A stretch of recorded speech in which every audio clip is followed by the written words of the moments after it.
In most organisations, people do not work on their own, they work with others. And as soon as you have people working together in any kind of situation, you need to have someone who is in charge.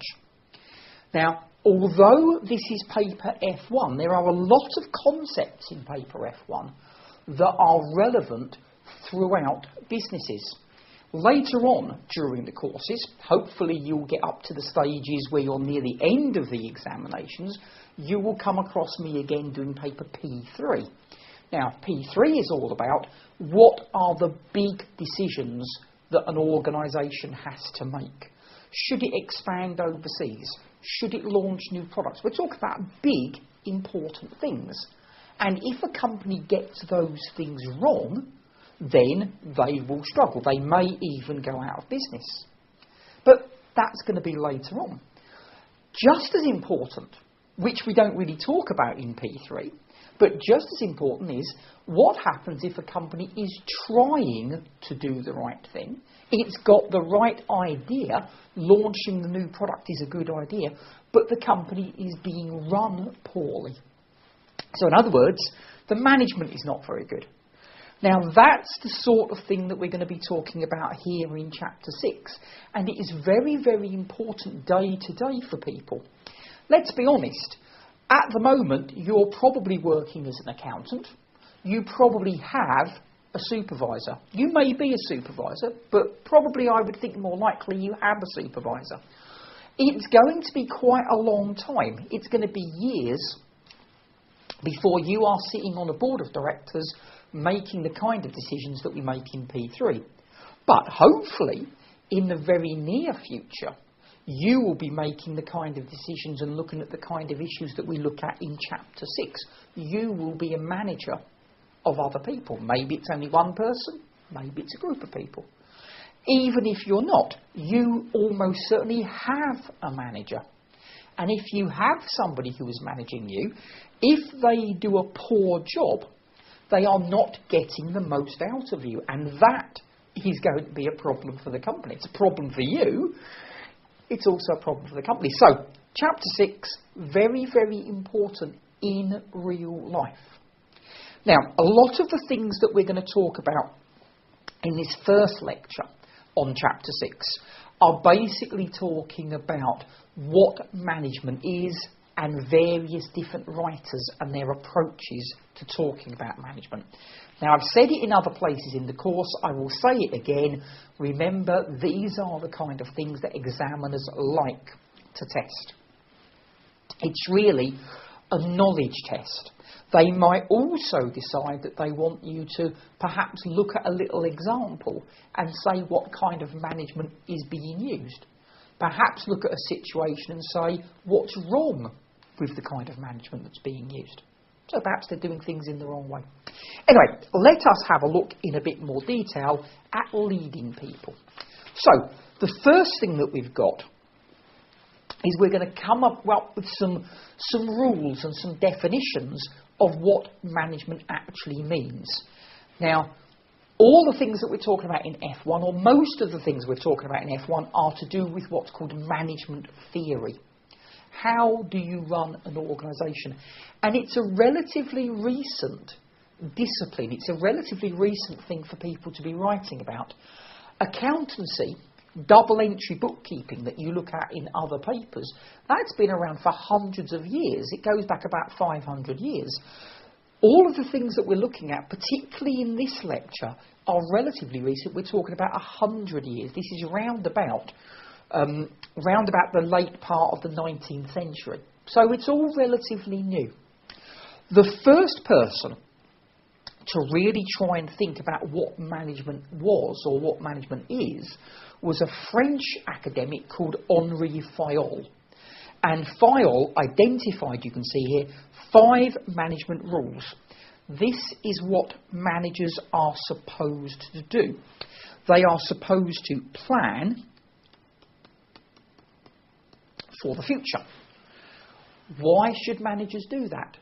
Well, obviously, it's much more sensible for an organisation if they are planning ahead for what they're going to be doing in the future. It might be planning ahead for 2 or 3 years if you're talking about launching a new product. It might be planning ahead for the next 6 months if you are thinking about should we move to a bigger office. It might be looking at the next few weeks. Somebody's on holiday, who is going to do their work. But they have to plan ahead. They have to organise people. They have to give roles and tasks and jobs to various people. Imagine the organisation that you work in. You are given certain tasks to carry out. Other people have other tasks that they carry out.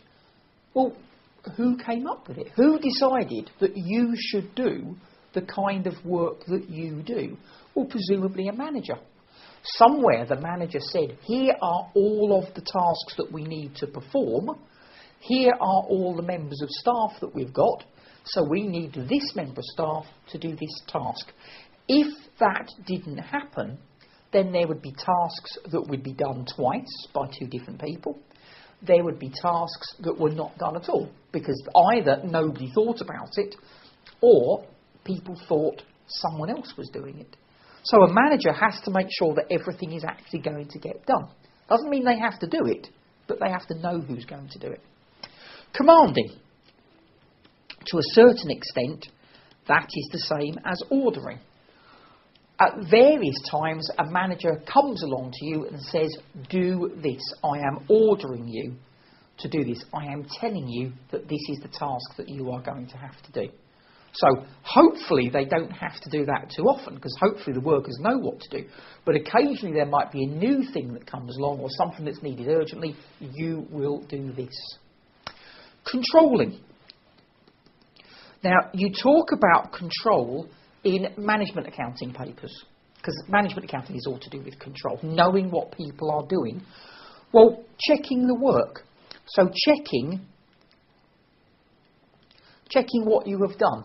Have you done the work that you were supposed to? Have you done the work that you were supposed to a good enough quality, to a good enough standard? So has it been done at all? Has it been done properly?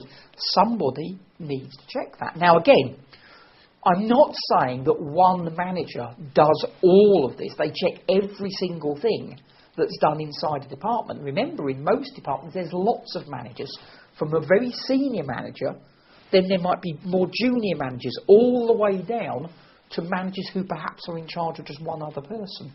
But one of the things they must do is check the work that is done by the people below them. And finally, we've got there coordinating everything. Now, obviously, what would happen if there was no coordination at all? Coordinating things simply means organising things, arranging things so that everything is done together. Imagine, for example, that I work in an organisation and I am the marketing director. The marketing director, we decide that we're going to do a big advertising campaign. Great, no problem with that. The trouble, of course, is what might happen is we might get lots of customers who come to our shops to buy the products we've just advertised, but nobody's manufactured them. Because nobody's manufactured them, they can't buy them. Why did nobody manufacture them? Because I did not coordinate with the production director. I didn't tell them that we were going to do this advertising campaign. All right, what happens then? I meet the production director in advance of this advertising campaign, and I say to the production director, we are going to do an advertising campaign, you need to increase production. A month later, we start doing the advertising and customers get really upset because there aren't any products to buy. And I go to the production director and I said, but we talked about this. And they say, yes, nobody told the purchasing director to buy the raw materials, so I couldn't make anything. So coordination is all about talking to other departments, to other parts of the organisation, to make sure that when one department does something, another department is ready for it to happen. And you see this all the time inside organisations. Think about what happens in your organisation if you want to buy something for your department. You want to buy something for your department, the purchasing department get involved. the finance department get involved because they're going to actually pay for it. There has to be coordination between all these departments. If it's raw materials, then the warehouse gets involved as well because they actually have to know what to order. Which raw materials do we need? And they will almost certainly receive the raw materials. They'll put it in the warehouse.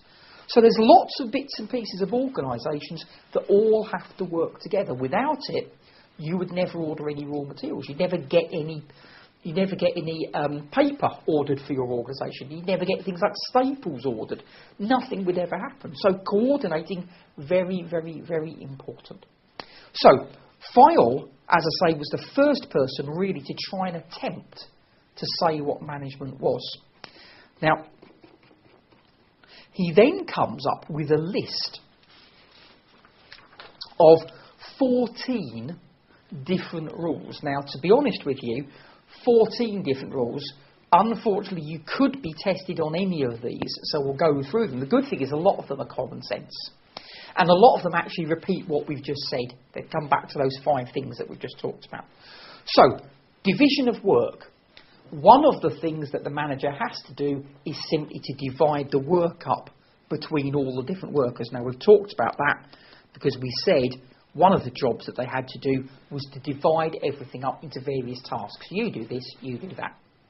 Underneath that, authority and discipline. Now, what we're talking about there is we are talking about authority.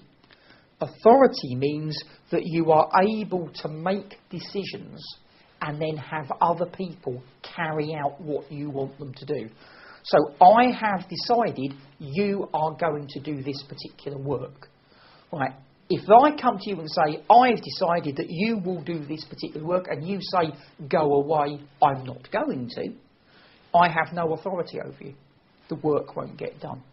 So I have to be able to tell you what to do in certain circumstances. And we'll come back and talk about that a little bit later in this lecture. Discipline.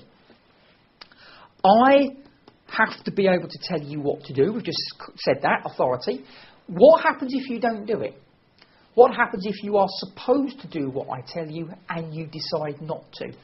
I must be able to take some kind of action against you. Maybe what I will do is I will give you a formal letter that says, if you do this again, we will fire you. We will make you. We will sack you. Maybe I just instantly dismiss you and say, that's it, you're not working here anymore. Maybe I give you a pay cut. Maybe I demote you. Instead of promoting you so you get senior, I demote you and make you more junior. I have got to be able to do that.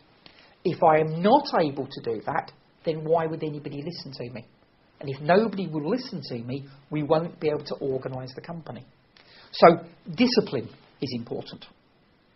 Underneath that, unity of command. Each worker inside the company should only have one manager. Now, that does not mean there is only one manager in the organisation, because that would be foolish. What it means is that if you have a look at a number of workers, there are 2 workers, they have one manager. These 2 managers each have a single manager. These 2 managers each have and so on and so on. So everywhere you've got 2 workers, 1 manager, 2 workers, 1 manager, 2 workers, 1 manager. Why do you want 1 manager? Because what would happen if there were 2? What would happen if there were 2 people in charge? One of them will say one thing, one of them will say something else. A very good example of this is what happens in sports. Now, I don't like using sports examples too much because obviously not everybody is interested. But if you look at most professional sports teams, whether you're talking about football teams or basketball teams or whatever it happens to be, most of them only have one manager. There have been examples, particularly in football, of trying to have 2 managers running